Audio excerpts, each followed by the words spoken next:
Si has escuchado algunos episodios del canal, probablemente ya sabes que no somos muy fans de que las historias de fantasmas nublen las aguas de nuestros casos de crimen verdadero.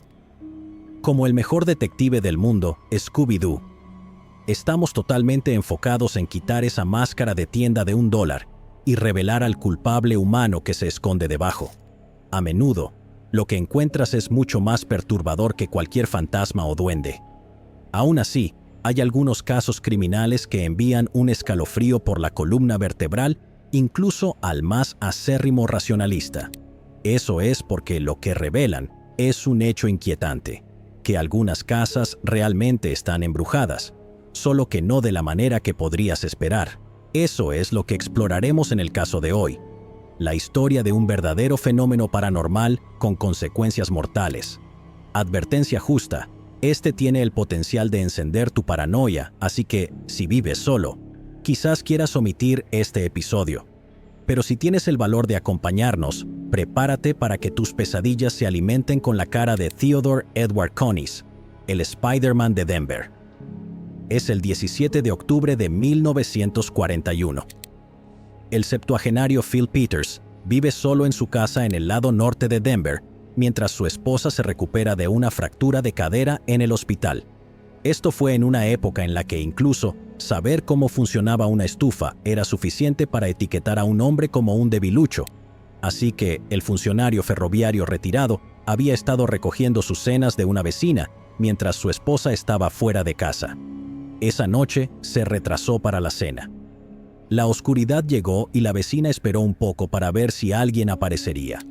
Phil había estado luchando por adaptarse a la vida solo en la casa, así que ella se preocupó de que estuviera encerrado en una depresión, o, peor aún, que pudiera haberse caído por las escaleras.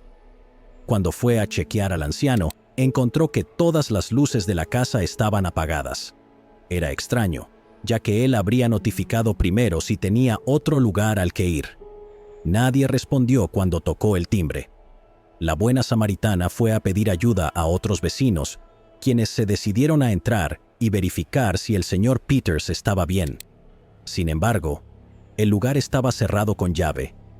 Todas las ventanas y puertas estaban bien aseguradas. Posteriormente, una muchacha logró tirar lo suficiente de una mosquitera para entrar, mientras que los otros la levantaban. Después de escalar desde el suelo de la casa, ella llamó al anciano ocupante, pero no hubo respuesta. Se deslizó por las habitaciones, sin querer asustarlo si todavía estaba adentro. Sin embargo, fue ella quien se llevó el susto cuando llegó al dormitorio de abajo y encontró el cuerpo de señor Peters tendido en un charco de sangre, y gritó tan fuerte que todos afuera pudieron escucharla. El señor Peters no solo estaba muerto, sino que había sido brutalmente asesinado. Phil Peters tenía más de una docena de fracturas en el cráneo, además de muchos moretones y laceraciones en su cuerpo, lo que sugiere un final brutalmente violento. Parecía que muchas de las peores heridas fueron infligidas incluso después de la muerte, ya que su atacante continuó golpeando el cadáver.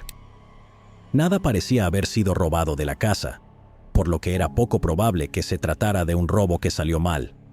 Aún más misterioso era el hecho de que no había indicios de que alguien hubiera entrado o salido de la casa.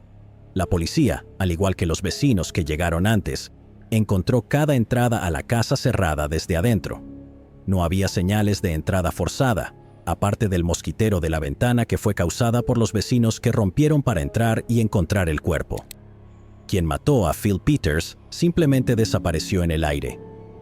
Unos meses después del asesinato, la cadera de la señora Peters estaba completamente recuperada y enfrentaba la sombría perspectiva de regresar a la casa donde su esposo fue asesinado a golpes, la misma casa que habían compartido desde 1899. Para empeorar las cosas, comenzaron a circular algunos rumores inquietantes por el vecindario. Se suponía que la casa estaba desocupada, pero un grupo de niños reportó haber visto luces parpadeando en una de las ventanas. Esto podría haberse explicado como la imaginación hiperactiva de los jóvenes, pero días después, una mujer del vecindario afirmó haber visto un rostro fantasmal asomarse por una ventana oscura. La familia contrató a una enfermera domiciliaria y una ama de llaves, quienes se instalaron en una de las habitaciones de la casa.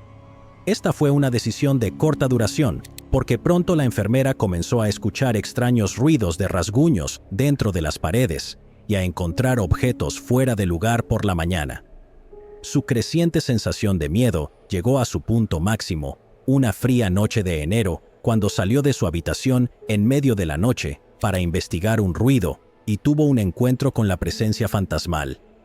Años más tarde, ella le contó al Denver Post: «Hace unos minutos escuché un tipo de golpeteo. Lo había oído antes, pero pensé que eran solo unos pájaros carpinteros. Pero esta vez, entré a la cocina y vi que la puerta de la escalera que lleva al segundo piso ligeramente abierta. Luego, el espectro comenzó a deslizarse por la puerta. Primero salió un pie, y luego vi una mano delgada y blanca en la puerta. Grité, y el hombre se agachó de vuelta hacia la escalera. Lo escuché correr escaleras arriba. La enfermera, de manera muy sensata, se largó inmediatamente después de este encuentro con lo que creía que era algo sobrenatural. Ella probablemente dejó una carta de renuncia. Nunca regresó a la casa. La policía fue llamada esa noche, pero cuando llegaron no había rastro del intruso. Lo atribuyeron a otro caso de superstición tonta. En ese momento, la enfermera nunca reveló exactamente por qué se fue, solo que creía que la casa estaba embrujada por un espíritu maligno. Una de las vecinas decidió tomar su lugar en lugar de dejar a la pobre mujer viuda y anciana sola. No pasó mucho tiempo antes de que tuviera una experiencia similar con lo paranormal. Una noche, escuchó algo caerse en la planta baja. Bajó las escaleras sigilosamente para investigar, y cerca de la entrada de la cocina, vio al fantasma. Era una cosa demacrada y demoníaca, vestida con harapos roídos, con extremidades largas y delgadas, y ojos amarillentos. Cuando gritó, la aparición desapareció y no se pudo encontrar cuando llegó la policía. En lugar de dejar a su madre a merced de un demonio, el hijo de la señora Peters exigió que se mudara con él hasta que se pudiera hacer algo acerca de los extraños sucesos en la casa. Dado que dos testigos separados dieron informes similares, se colocaron policías de guardia frente a la casa vacía.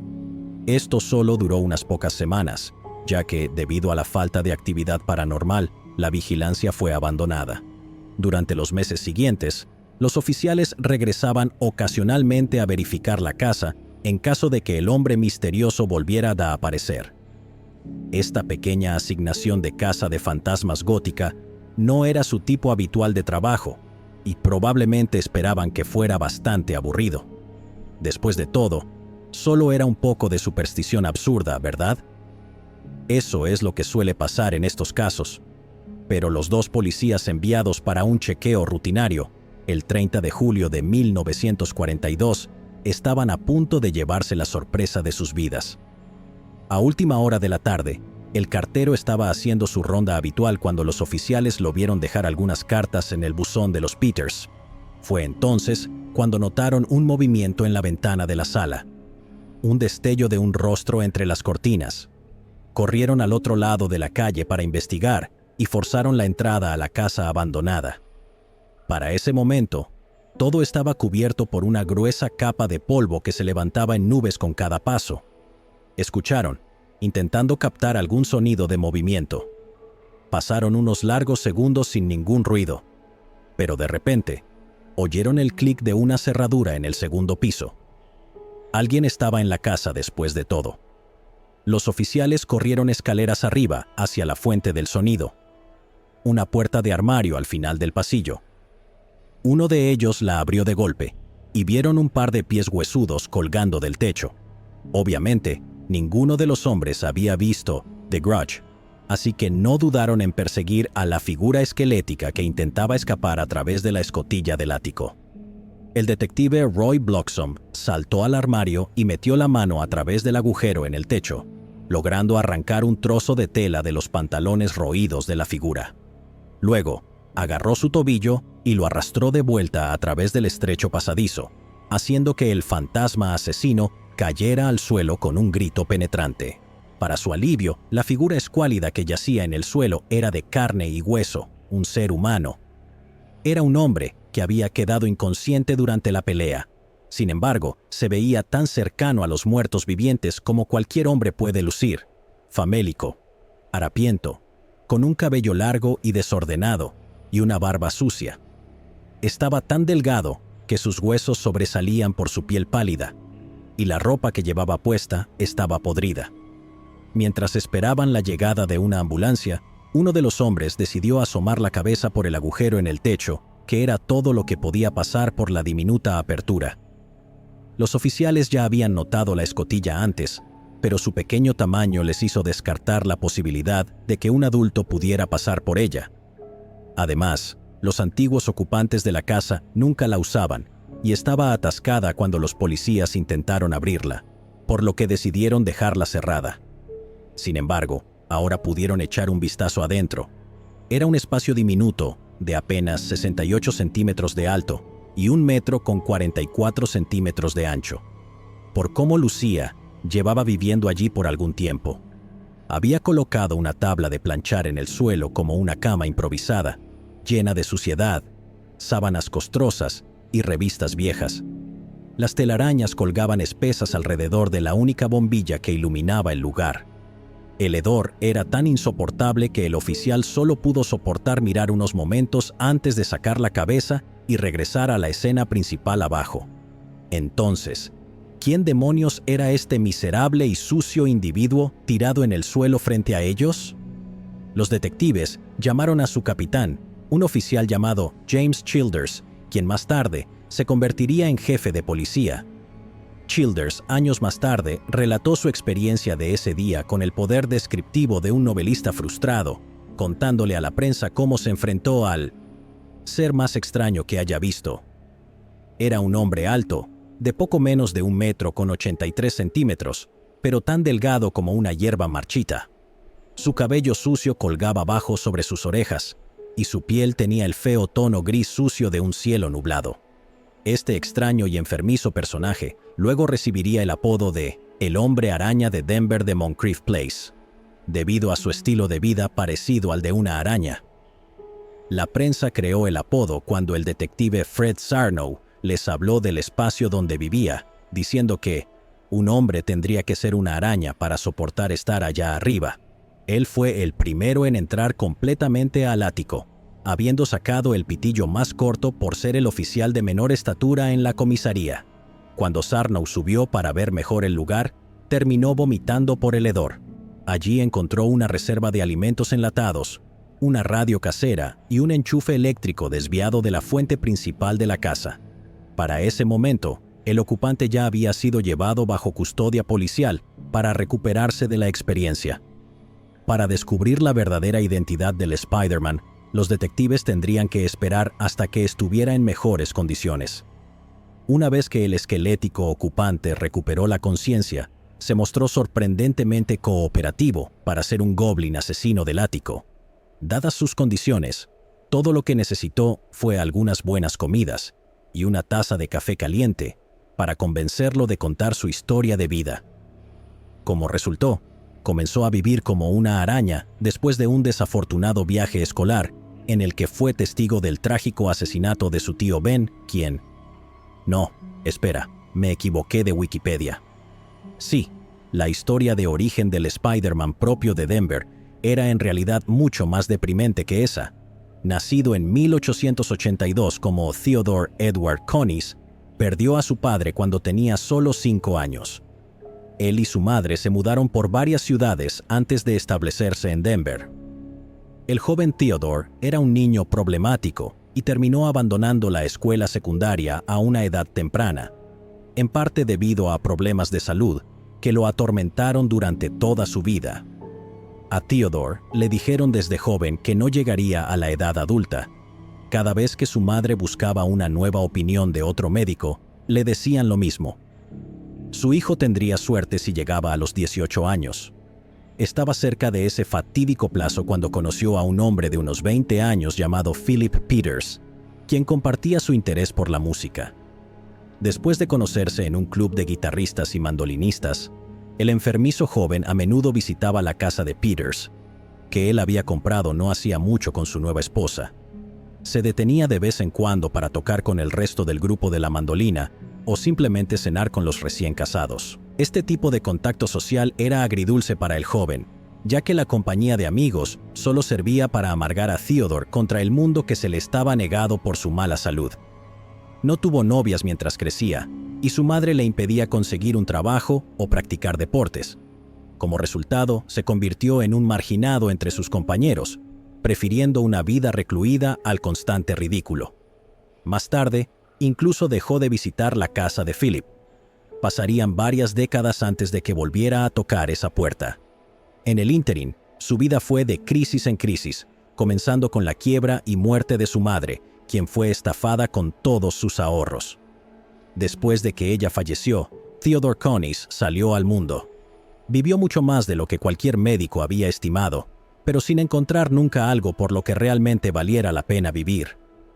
Tras temporadas durmiendo a la intemperie, logró conseguir un trabajo en publicidad en la Denver Brass Works, pero no pudo mantenerlo por mucho tiempo.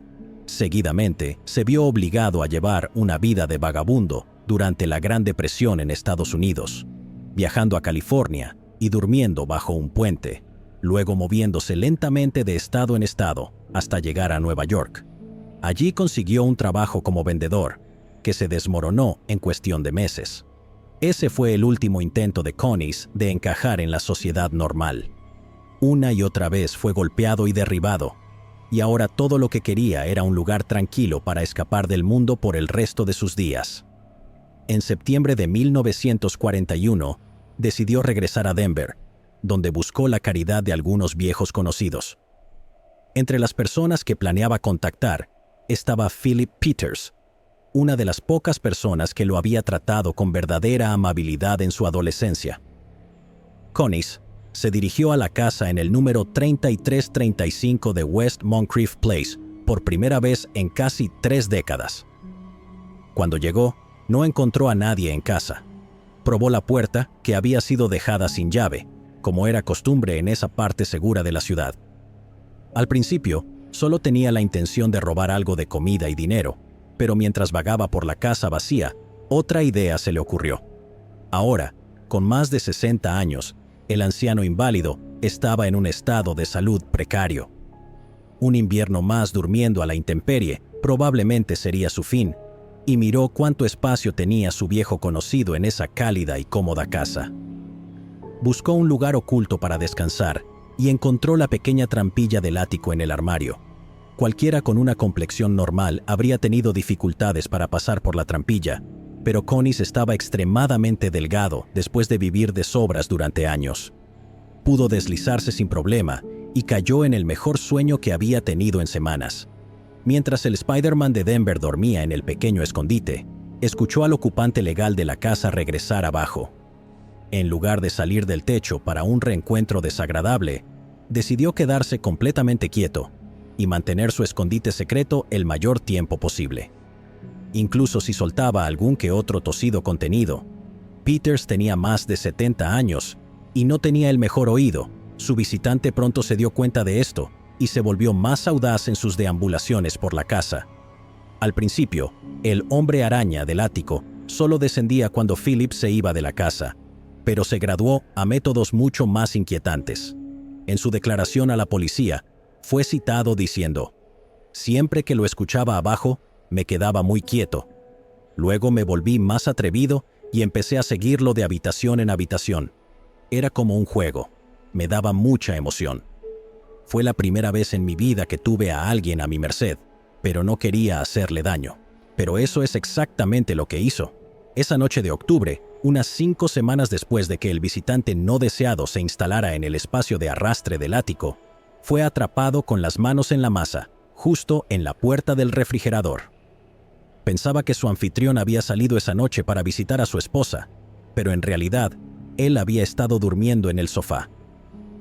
Cuando el anciano Phillips encontró al desaliñado vagabundo revolviendo su refrigerador, le lanzó un golpe con su bastón. Se produjo una pelea y Connies logró hacerse con un viejo revólver, que utilizó para golpear a su antiguo amigo en la cabeza.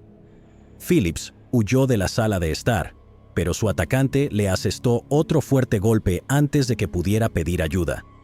El revólver se rompió con el impacto y Phillips cayó inconsciente, así que Connis no lo atacó más. En ese momento afirmó que solo planeaba robar algo de dinero y luego huir. Sin embargo, segundos después, el propietario tropezó hacia el dormitorio principal, por lo que Connis agarró un atizador de hierro de al lado de la estufa y volvió a derribar a Phillips, golpeándolo en la cabeza hasta que lo mató. 37 golpes devastadores en total. Después de asesinar brutalmente a su desprevenido casero, Connis limpió el arma del crimen y se retiró a su miserable pequeña fortaleza de soledad. Aún estaba allí cuando se desató el alboroto en la planta baja y la policía llegó para investigar su crimen. De hecho, estaba sentado encima de la trampilla cuando los policías intentaron abrirla. Por suerte para Connis, esos visitantes inoportunos dejaron en paz su pequeña puerta esa noche, y él fue libre de continuar viviendo en el espacio de arrastre por muchos meses más. La gente abajo iba y venía, y tuvo varios encuentros cercanos cuando lo vieron durante sus incursiones nocturnas en la cocina. Pocos de los informes mencionaron su situación con el baño, y siendo honestos, probablemente deberíamos considerarlo una bendición. Dejaré que lo imaginen por ustedes mismos. A lo largo del frío invierno de Colorado, los dientes de Connis castañeteaban durante la noche debido a las gélidas temperaturas en su escondite, pero aún así, era mejor que cualquier cosa que el mundo exterior pudiera ofrecerle. Ese era el tipo de vida que había estado soñando, completamente aislado de la sociedad. Una vez que la familia de su víctima desocupó la casa, por fin había logrado la soledad que había anhelado toda su vida. Su único contacto con el mundo exterior era la ocasional mirada de desdén que le dirigía el cartero antes de escabullirse de vuelta a su miserable cueva de hombre. Básicamente, la vida de un streamer promedio de Twitch. Antes de concluir la historia del hombre araña de Denver, necesitamos echar un vistazo al fenómeno más amplio del que forma parte. Esta es la parte en la que vas a saltar ante cualquier pequeño golpe o crujido en tu casa durante las próximas noches. Porque aunque la historia de Theodore Edward Connis es bastante insólita, en realidad está lejos de ser poco común. De hecho, ha habido casos de ocupantes secretos apareciendo en todo el mundo. Por ejemplo, en 2018, un hombre en la ciudad japonesa de Himeji fue a visitar a su madre de 90 años, que vivía sola. Mientras cocinaba la cena para ella, escuchó un golpe desde arriba y subió a investigar. En una de las habitaciones, encontró a un joven durmiendo en un futón en el suelo. No tenía idea de quién era el hombre, y su madre tampoco, así que llamó a la policía. Al final resultó que el joven de 20 años probablemente había estado viviendo allí durante unos 5 meses, aunque se negó a darle detalles a la policía después de su arresto. Ni siquiera su nombre. Probablemente eligió la casa de la anciana sabiendo que no lo escucharía en el piso de arriba y que prácticamente había renunciado al segundo piso de su casa desde que se volvió demasiado frágil para subir las escaleras. A pesar de estar ocupando la casa de la mujer y robar su comida, el joven no era un completo animal. Al verdadero estilo japonés, fue lo suficientemente educado como para dejar sus zapatos en la puerta cuando entraba. Y de alguna manera, nadie se dio cuenta. Prácticamente lo mismo sucedió en la provincia de Jiangsu, China, en 2014. Un hombre llamado en los periódicos como el señor Wang descubrió que dinero y comida habían desaparecido de su apartamento y rastreó al culpable hasta un espacio de arrastre encima del techo. El intruso había estado viviendo allí durante unos 3 meses, accediendo al lugar desde el exterior. Bajaba a los apartamentos de los 2 pisos superiores y saqueaba sus alcancías y refrigeradores de vez en cuando.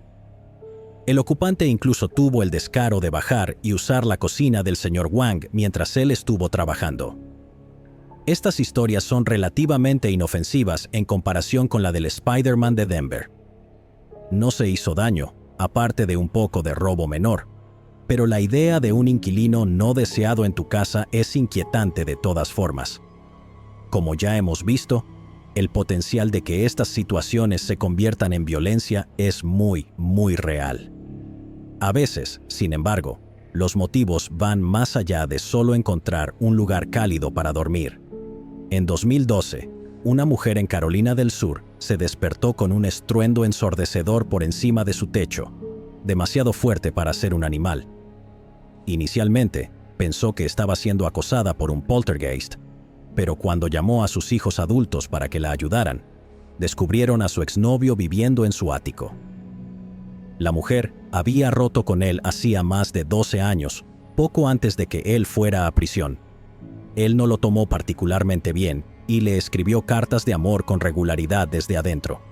Después de su liberación, fue directamente a su casa y se instaló en el ático durante 2 semanas.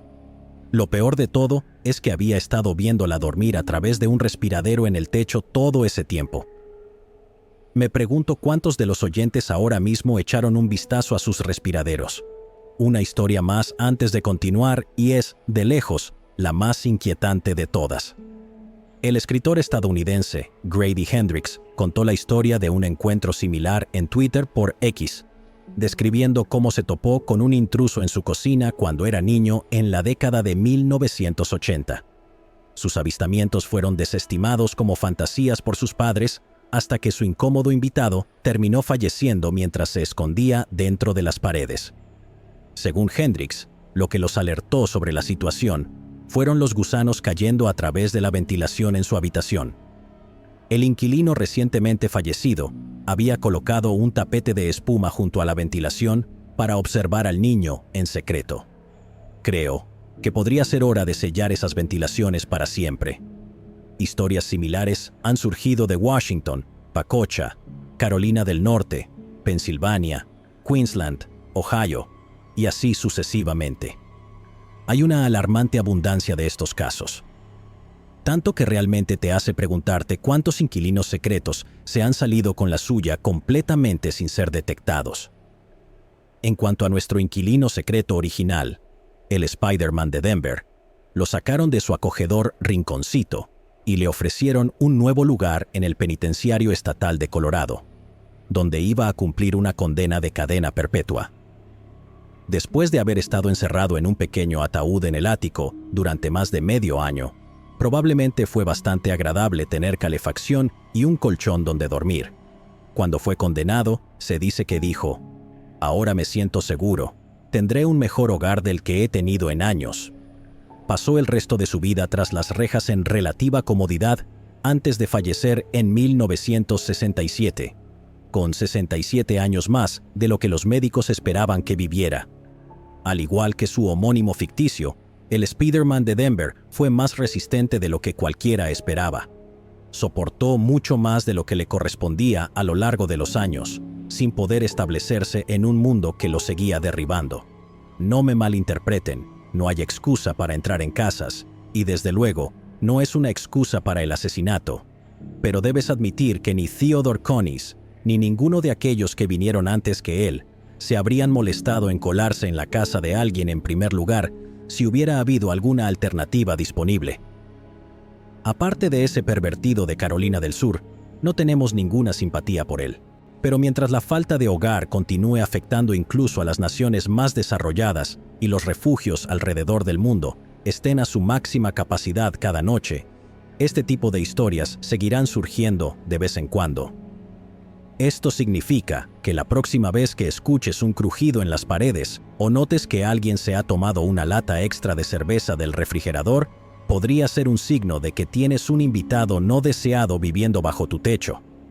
Estoy bromeando, por supuesto. ¿Cuáles son las probabilidades de que este tipo de cuento gótico real te ocurra? Casi cero, ¿verdad?